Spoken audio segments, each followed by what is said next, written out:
الحمدللہ رب العالمین والصلاة والسلام علی سید المرسلین اما بعد فاعوذ باللہ من الشیطان الرجیم بسم اللہ الرحمن الرحیم الصلاة والسلام علیک یا رسول اللہ وعلی آلک واصحابک یا حبیب اللہ الصلاة والسلام علیک یا نبی اللہ وعلی آلک واصحابک یا نور اللہ۔ سرکار دو عالم نور مجسم صلی اللہ تعالی علیہ وآلہ وسلم کا فرمان عالی شان ہے، جس نے قرآن پاک پڑھا اور رب العالمین کی حمد کی اور نبی کریم صلی اللہ تعالی علیہ وآلہ وسلم پر درود پڑھا اور اپنے رب سے استغفار کیا، تو اس نے خیر کو اپنی جگہ سے تلاش کر لیا۔ صلو علی الحبیب صلی اللہ تعالی علی محمد۔ آج سورہ آل عمران کی ابتدا انشاءاللہ عز و جل کی جائے گی۔ سورہ آل عمران مدینہ منورہ میں نازل ہوئی۔ اس میں 200 آیتیں، 3480 کلمات اور 14520 حروف ہیں۔ اللہ عز و جل ارشاد فرماتا ہے، بسم اللہ الرحمن الرحیم، الف لام میم، اللہ لا الہ الا هو الحی القیوم۔ اللہ وہ ہے جس کے سوا کوئی معبود نہیں، وہ خود زندہ، دوسروں کو قائم رکھنے والا ہے۔ سورہ مبارکہ کی ابتدا حروف مقطعات سے ہوئی، جس کے بارے میں سورہ بقرہ کے شروع میں ہم بیان کر چکے کہ حروف مقطعات قرآن پاک کی متعدد صورتوں کے شروع میں آئے ہیں، اور ان کا معنی و مفہوم کیا ہے یہ اللہ عز و جل اور اس کے رسول صلی اللہ تعالیٰ علیہ وآلہ وسلم جانتے ہیں۔ یہ اللہ اور اس کے حبیب صلی اللہ علیہ وآلہ وسلم کے درمیان اسرار اور رموز کی باتیں ہیں۔ اس سورہ مبارکہ کی ابتدائی 80 آیتوں کے شان نزول کے بارے میں مفسرین کرام نے لکھا ہے کہ نجران نامی علاقے سے عیسائیوں کا ایک گروہ نبی کریم صلی اللہ تعالیٰ علیہ وآلہ وسلم کی بارگاہ میں حاضر ہوا۔ 60 افراد پر مشتمل یہ گروہ تھا۔ اس میں بڑے بڑے پادری، بڑے بڑے عیسائی علماء موجود تھے۔ نبی کریم صلی اللہ تعالیٰ علیہ وآلہ وسلم سے انہوں نے حضرت عیسیٰ علیہ السلام کے بارے میں مناظرہ کیا۔ سرکار دو عالم صلی اللہ تعالیٰ علیہ وآلہ وسلم نے انہیں مسکت، خاموش کر دینے والے جواب ارشاد فرمائے۔ اس واقعے کے بعد اللہ عز و جل نے سورہ آل عمران کی ابتدائی 80 کے قریب آیات مبارکہ نازل فرمائیں۔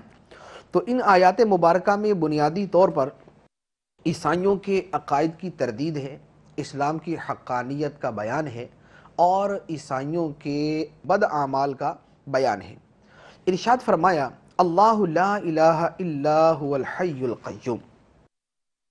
اللہ وہ ہے جس کے سوا کوئی معبود نہیں، وہ حی ہے، قیوم ہے۔ یہاں اللہ عز و جل کی 2 صفات کا بیان فرمایا۔ پہلی صفت حیٌ۔ حیٌ کا معنی ہے ایسا ہمیشہ رہنے والا جس کی موت ممکن نہیں، ایسا ہمیشہ رہنے والا جس کی موت ممکن نہیں۔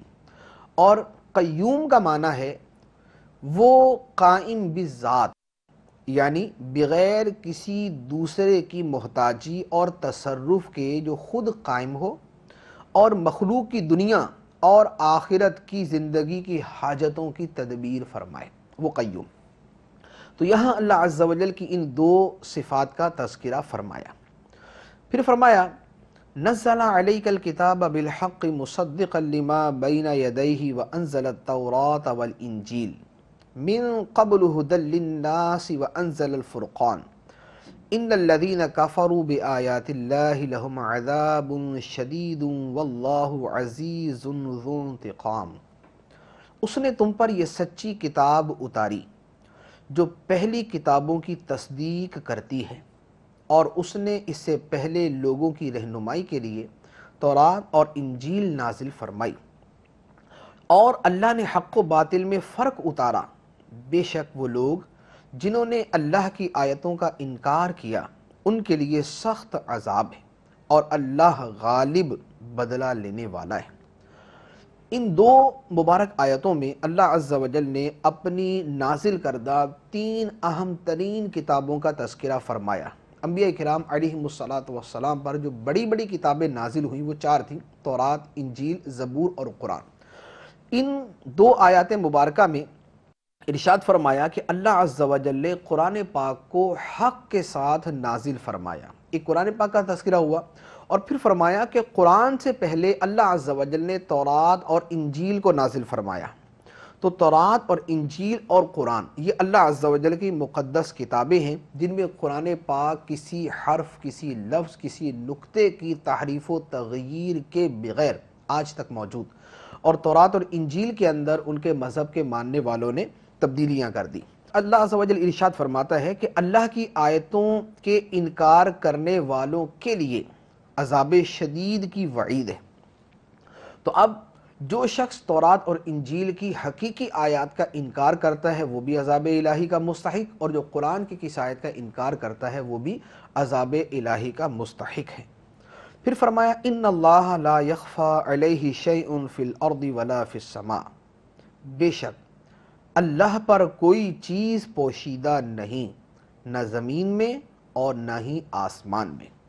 یہاں اللہ عز و جل کے علم کی وسعت کو بیان فرمایا، اور اللہ عز و جل ہر شے کو دیکھ رہا ہے اس کے بارے میں بیان فرمایا۔ آسمان و زمین کی ہر چیز ہر وقت اپنی تمام تر تفصیلات کے ساتھ بغیر کسی کے بتائے معلوم ہونا یہ اللہ کی صفت۔ ہر چیز ہر وقت اپنی تمام تر تفصیلات کے ساتھ اور بغیر کسی کے بتائے معلوم ہونا یہ اللہ عز و جل کی صفت ہے۔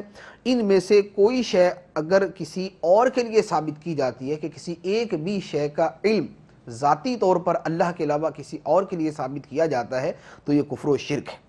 اب اس کے علاوہ مخلوق کا جو بھی علم ہے، خواہ اس کے اندر آسمان و زمین کا علم ہو، خواہ اس میں عرش و فرش کا علم ہو، مشرق و مغرب کا علم ہو، اللہ کے علاوہ جس کا جتنا بھی علم ہوگا اولاً وہ اللہ عز و جل کے علم کے مساوی نہیں ہو سکتا مقدار کے اعتبار سے۔ دوسرے نمبر پہ اللہ عز و جل کا علم لا متناہی ہے، مخلوق کا علم کتنا ہی بڑھ جائے وہ متناہی ہوگا، اس کی کوئی نہ کوئی انتہا ہوگی، اس کی کوئی نہ کوئی حد ہوگی۔ اور تیسرے نمبر پہ اللہ عز و جل کا علم بغیر کسی کے بتائے ہے، اور مخلوق میں جس کے پاس جو علم ہے، خواہ وہ سائنس کا ہے، وہ دین کا ہے، وہ آسمان و زمین کا ہے، خواہ وہ برے لوگوں کے پاس ہے یا وہ اچھے لوگوں کے پاس ہے یا وہ اولیاء و انبیاء کے پاس ہے، جو بھی علم ہے وہ اللہ عز و جل کی عطا کے ساتھ ہے۔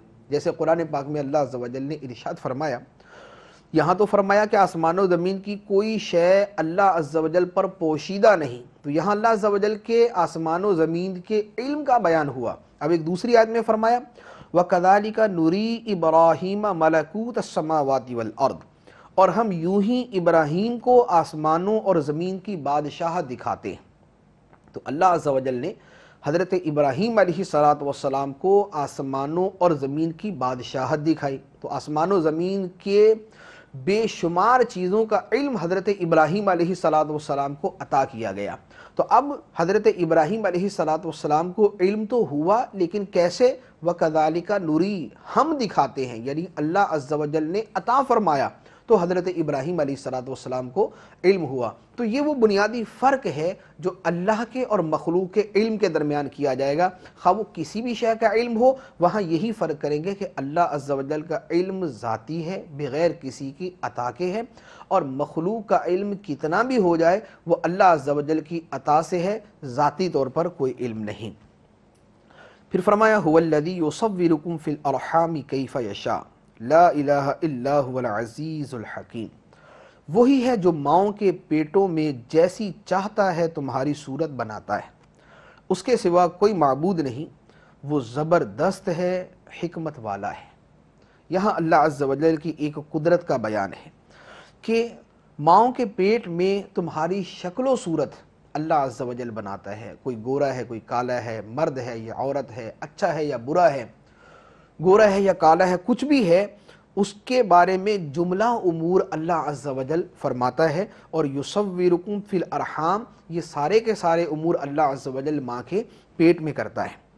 اب یہاں پر ایک بات، احادیث مبارکہ کے اندر اس طرح کی بہت ساری حدیثیں جن سے پتہ چلتا ہے کہ ماں کے پیٹ میں شکل و صورت بنانا، اس میں روح پھونکنا، یہ فرشتہ کرتا ہے، یہ احادیث میں موجود۔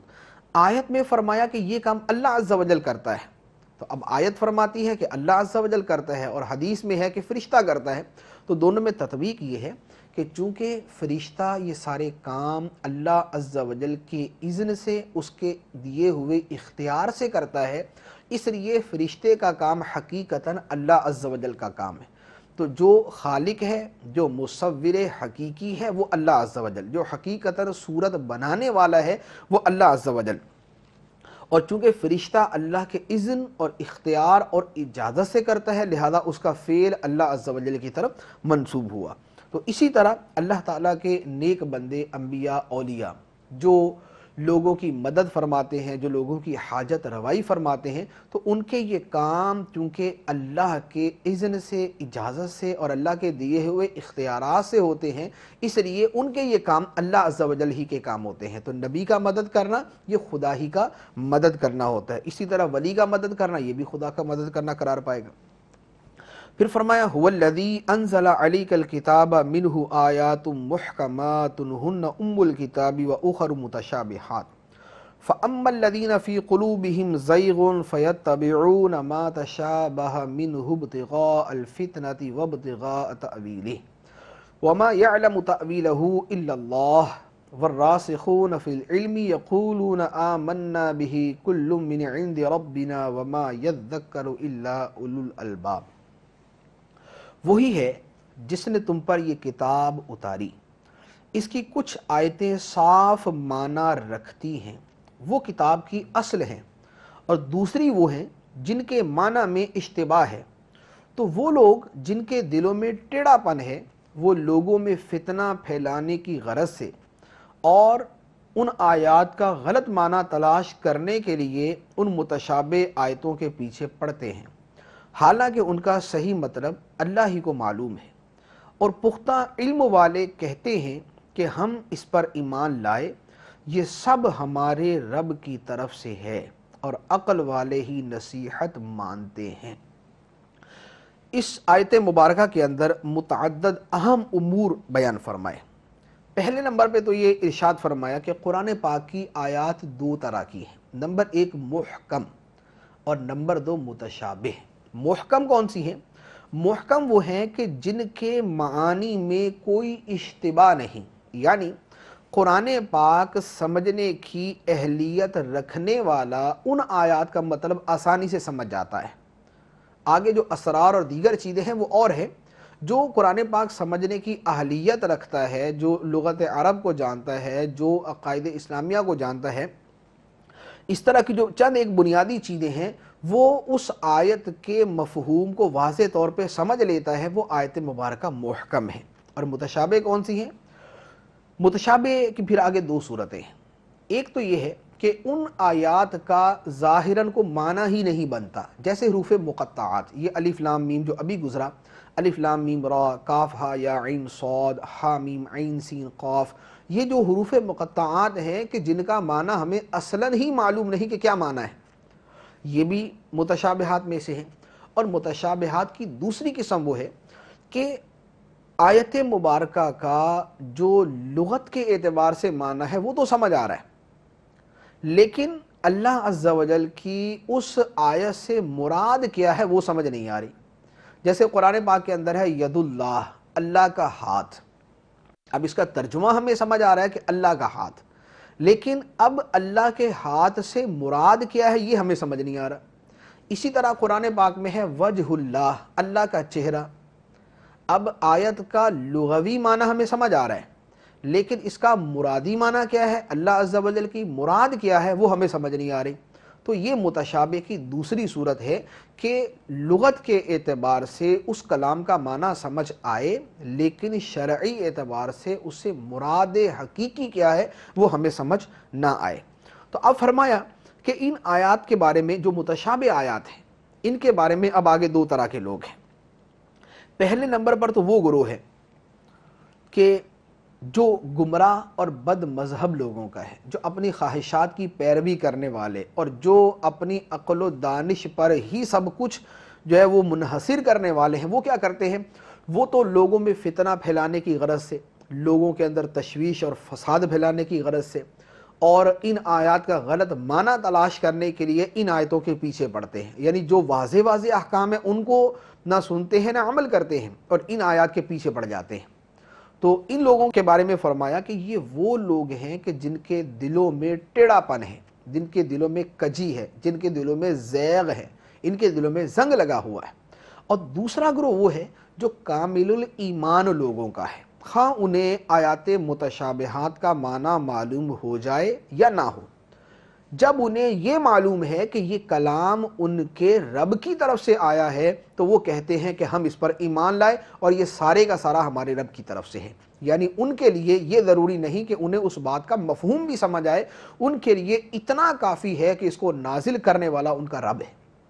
تو یہ ایک پختہ ایمان والے کی دلیل ہے، ایک پختہ ایمان والے کا ایمان ہے کہ جب اللہ عز و جل کی طرف سے اس کے پاس کوئی بھی حکم آتا ہے یا کوئی آیت نازل ہوتی ہے تو وہ اس حکم پہ عمل کرتا ہے، اور آیت اور کسی آیت کا معنی مفہوم نہیں بھی سمجھ آتا تو اللہ عز و جل کی طرف سے اس کے حق ہونے کا یقین رکھتا ہے۔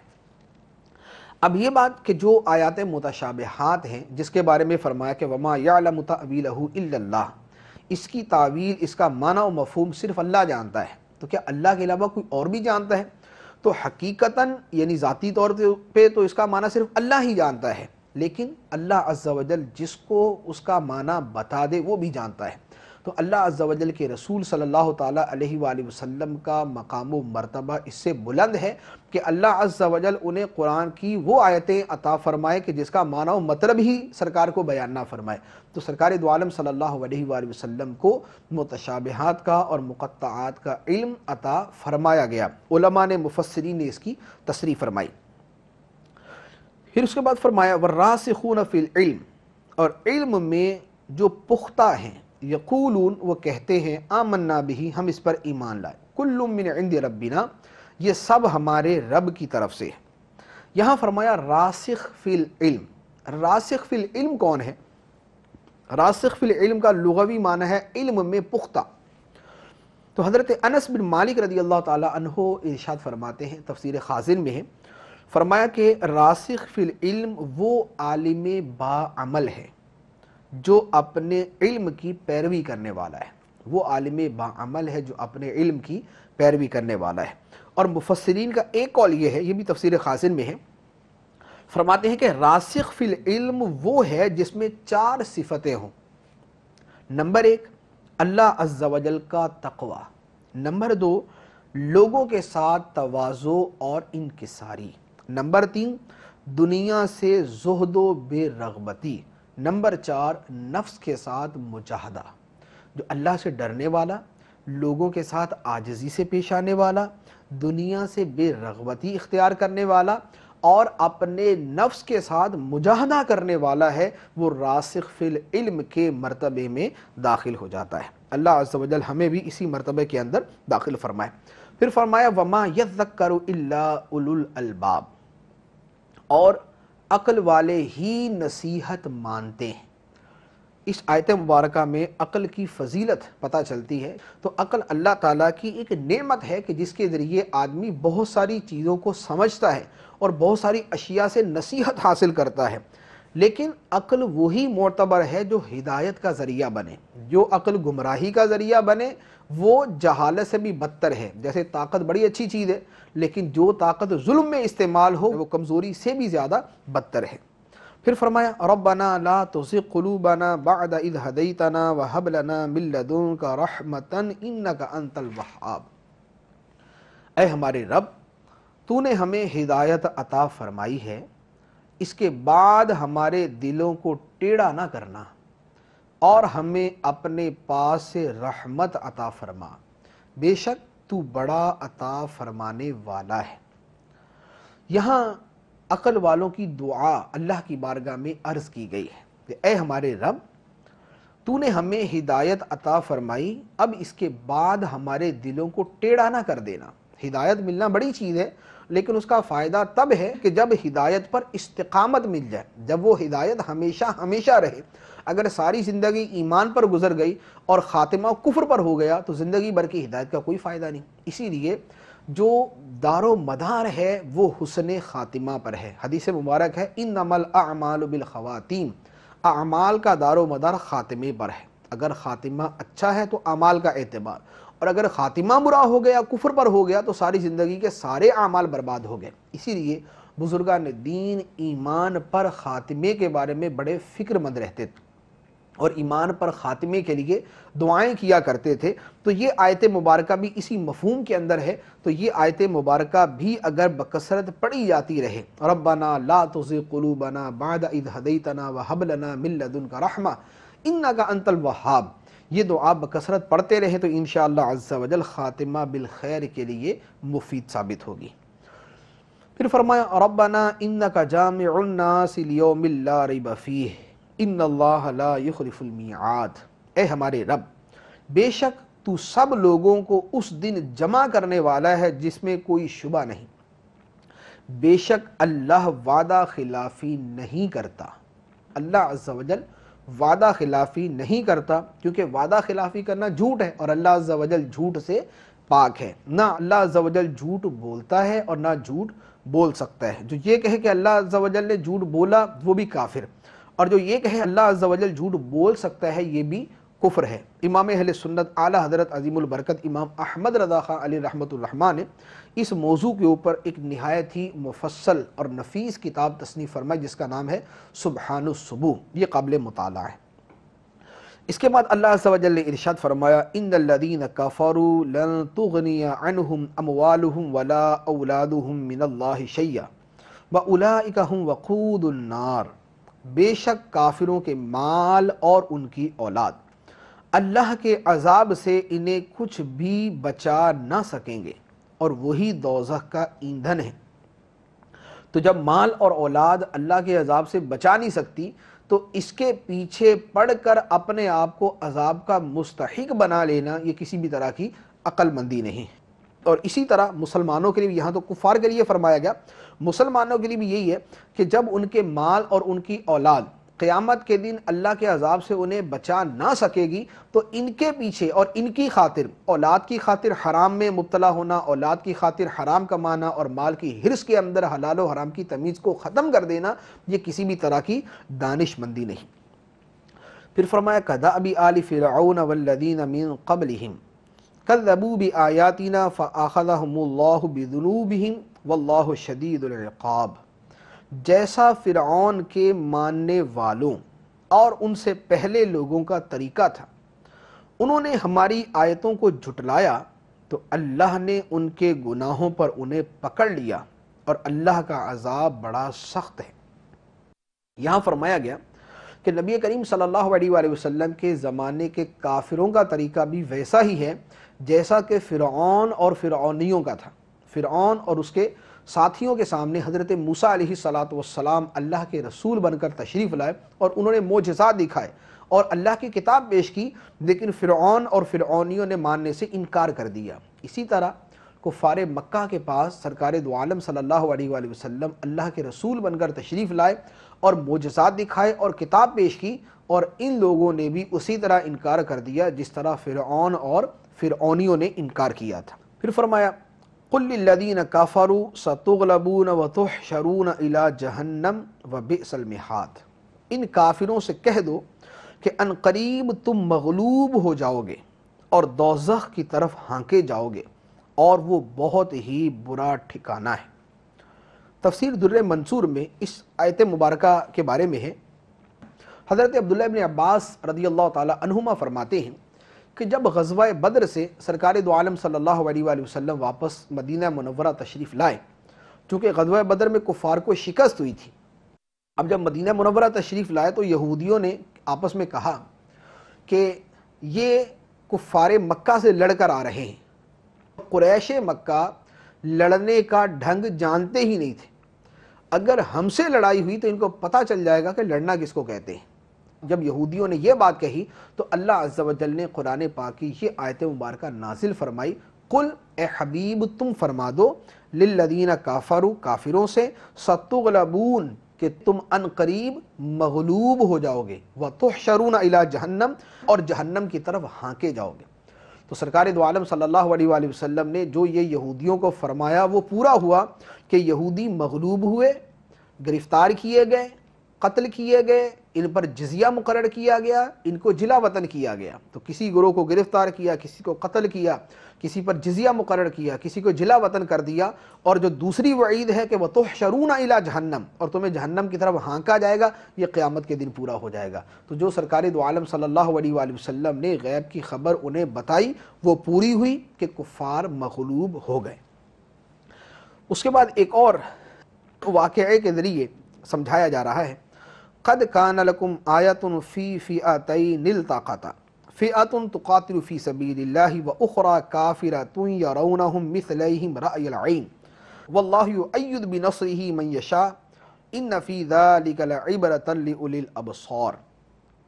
بے شک تمہارے لیے ان دو گروہوں میں بڑی نشانی ہے جنہوں نے آپس میں جنگ کی، ان میں ایک گروہ تو اللہ کی راہ میں لڑ رہا تھا اور دوسرا گروہ کافروں کا تھا، وہ انہیں خود سے دگنا دیکھ رہے تھے، اور اللہ اپنی مدد کے ساتھ جس کی چاہتا ہے تائید فرماتا ہے۔ بے شک اس واقعے میں عقل مندوں کے لیے بڑی عبرت ہے۔ یہاں غزوہ بدر کی طرف اشارہ ہے۔ غزوہ بدر میں ایک طرف کفار کا گروہ تھا، ایک طرف مسلمانوں کا تھا۔ اب یہاں سب کو خطاب ہے، اس میں مسلمان بھی آ سکتے ہیں، کفار بھی، اہل کتاب بھی، کہ تمہارے لیے اس غزوہ بدر میں اللہ عز و جل کی نشانی موجود ہے۔ ایک گروہ اللہ کی راہ میں لڑ رہا تھا اور دوسرا کافروں کا تھا، اور مسلمان بے سر و سامان، اپنی عددی قوت کے اندر کم، اسلحے کے اعتبار سے کم، گھوڑوں اور اونٹوں کے اعتبار سے کم تھے، اور کفار عددی طاقت میں برتر تھے، اپنے گھوڑے اور اسلحے کے اندر زیادہ تھے، اپنے کھانے پینے کے سامان میں زیادہ تھے۔ اس کے باوجود اللہ عز و جل نے کمزور گروہ کی مدد فرمائی اور کفار کی اکثریت کے اوپر انہیں غلبہ عطا فرمایا۔ تو اے لوگو، تمہارے لیے اس میں نشانی ہے کہ اللہ عز و جل جس کی تائید اور نصرت فرماتا ہے کامیاب وہی ہوتا ہے، اگرچہ ظاہری اعتبار سے کمزور ہو اور ساز و سامان اس کے پاس کم ہو۔ تو فرمایا کہ تمہارے لیے اس میں نشانی اور عبرت ہے۔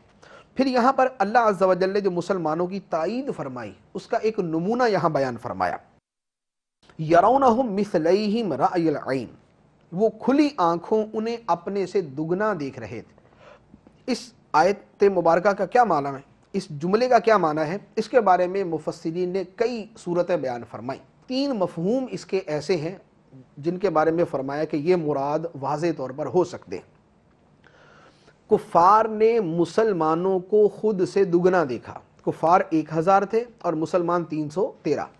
آیت کا معنی کہ اللہ عز و جل نے کفار پر رعب ڈالنے کے لیے ان کے اوپر ایسا تصرف فرمایا کہ کفار نے مسلمانوں کو خود سے دگنا دیکھا، یعنی کفار 1000 تو مسلمان انہیں یوں لگا کہ جیسے 2000 ہیں، حالانکہ تھے 313۔ دوسرا مفہوم یہ بیان کیا کہ مسلمانوں نے خود کو اپنے آپ سے دگنا دیکھا، یعنی تھے 313 لیکن یہ دیکھ رہے تھے کہ ہم گویا 626 ہیں۔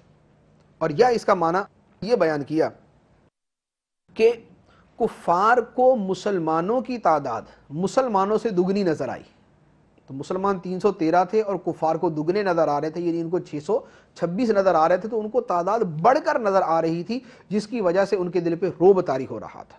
تو غزوہ بدر میں دو طرح کی آیتیں ہیں اور دونوں کا مفہوم جو ہے وہ خلاصتاً میں عرض کرتا ہوں۔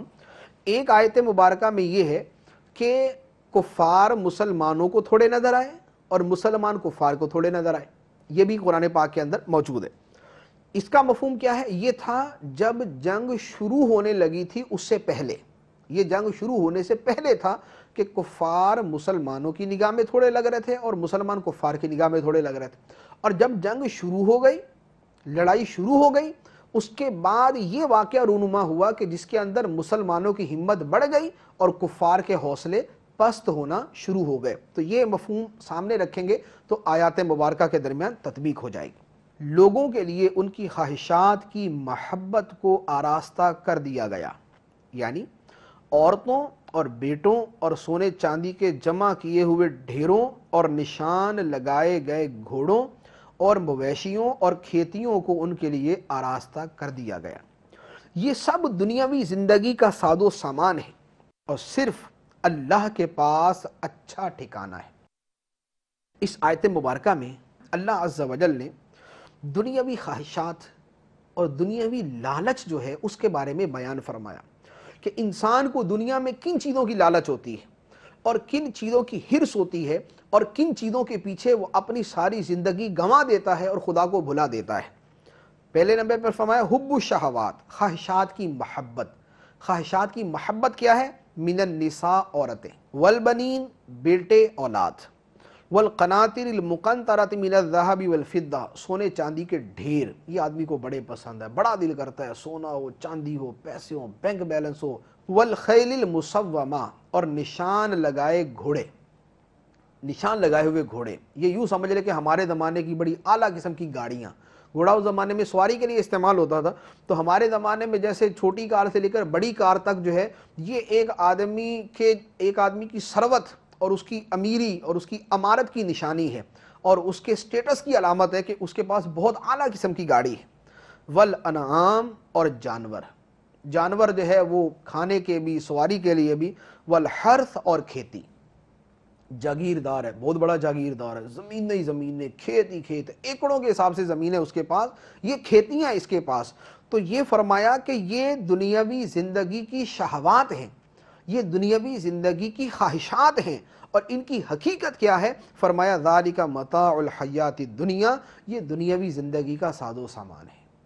یہ عورتیں، یہ بچے، یہ سونے چاندی کے ڈھیر، یہ مال و دولت، یہ پیسے روپے، یہ سواریاں، یہ گھوڑے، یہ جانور، یہ کھیتیاں، یہ جائیدادیں، جاگیریں، یہ ساری کی ساری چیزیں ذالک متاع الحیات الدنیا، یہ دنیاوی زندگی کا ساز و سامان ہے، اور جو حقیقی ٹھکانہ اور حقیقی شے ہے وہ کیا ہے؟ اور صرف اللہ کے پاس اچھا ٹھکانہ ہے۔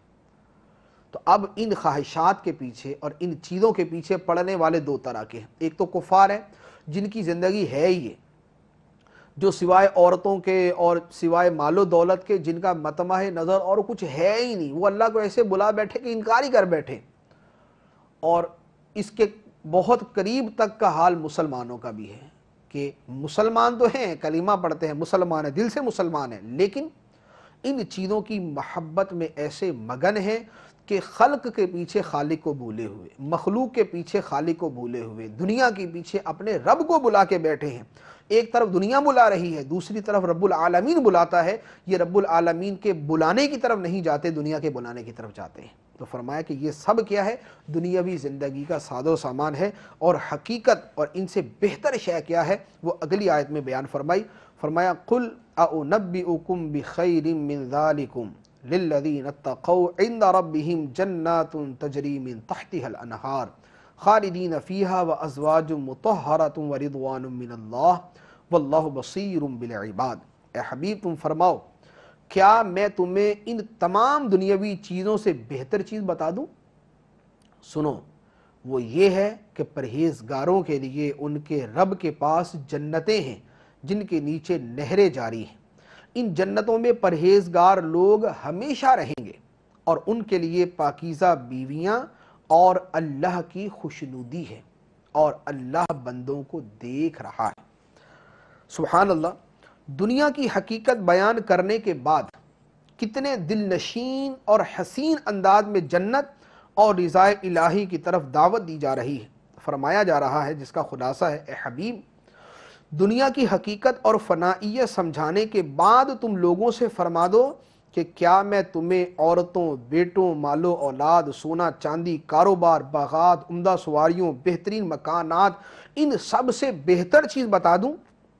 سنو، وہ اللہ عز و جل کے قرب کا گھر ہے، یعنی جنت ہے، جس میں دودھ، شہد، شراب کی نہریں بہہ رہی ہیں، جس میں ایسی پاکیزہ بیویاں ہوں گی جو ہر قسم کے زنانہ عوارض اور ہر قسم کی قابل نفرت چیزوں سے پاک ہوں گی۔ اس جنت میں ہمیشہ رہنا ہے، اور سب سے بڑھ کر یہ ہے کہ وہاں اللہ تعالیٰ کی رضا اور خوشنودی ہے، جو سب سے اعلیٰ نعمت ہے۔ اللہ عز و جل کی بارگاہ میں دعا ہے کہ اللہ تعالیٰ ہمارے دلوں سے دنیا کی محبت نکال کر اپنی محبت ڈال دے، اور دنیا کی حرص نکال کر آخرت کی طلب ہمارے دلوں میں ڈال دے۔ اب وہ جو آخرت کی طلب والے ہیں ان کے بارے میں فرمایا، الذین یقولون ربنا اننا آمنا فاغفر لنا ذنوبنا وقنا عذاب النار۔ وہ پرہیزگار لوگ کہتے ہیں، اے ہمارے رب، ہم ایمان لائے ہیں تو تو ہمارے گناہ معاف فرما دے اور ہمیں دوزخ کے عذاب سے بچا لے۔ اور ان پرہیزگاروں کی صفات کیا ہیں؟ فرمایا، الصابرین والصادقین والقانتین والمنفقین والمستغفرین بالاسحار۔